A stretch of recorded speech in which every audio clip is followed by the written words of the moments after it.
हर्षदा म्हस्के ओळख आयुर्वेदाच्या अभियानांतर्गत रियाज मल्टीटेल प्रायव्हेट लिमिटेड या कंपनीतर्फे आपण शिर्डी संस्थान साईबाबांचं मंदिर इथे आपण काही जणांना अमृत ज्यूस दिलं होतं. तर त्यातले हे आहेत उसळे सर. नमस्कार सर.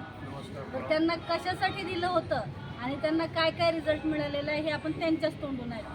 सर, तुम्हाला काय त्रास होता? मला ते औषध चालू केल्यानंतर इथं घशाजवळ एक गाठ आली. गाठ अशी ती बोरासारखी असते.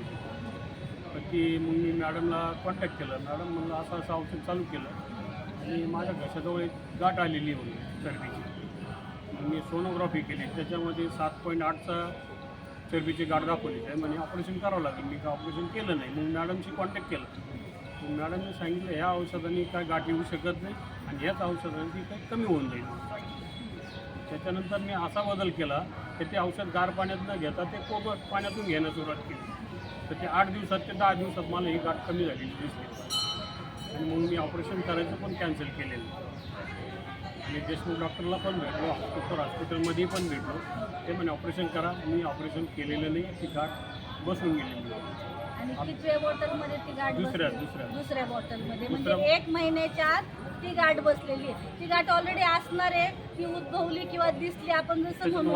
हां, अमृत ज्यूस ती तुमचे जे आजार आहेत ते बाहेर पडतात. आतले जे आजार आहेत ते बाहेर पडतात आणि मग ते नष्ट होतात. आपण सुरुवातीला तेच सांगतो की अमृत ज्यूस तुमच्या शरीरावर पंचकर्माचं पहिल्या महिन्यामध्ये काम करतं. बरोबर आहे की नाही? तर सरांना तेच झालं की पंचकर्म म्हणजे काय, तुमच्या शरीरातले टॉक्सिन बाहेर टाकले जातात. ते टॉक्सिन बाहेर टाकले गेले आणि आता दुसऱ्या बॉटलमध्ये सरांची ती गाठ अक्षरशः नाहीशी झालेली असं आपण म्हणू. तर राहिलेला जो कोर्स आहे ते सर कंप्लीट करणार आहे आणि सरांनी रेफरन्स इतके दिलेले आहेत की त्यांच्यामुळे या सगळ्या व्यक्तींनी अमृत ज्यूसवरती विश्वास ठेवला आहे आणि सगळेजण कंटिन्यू करतायत.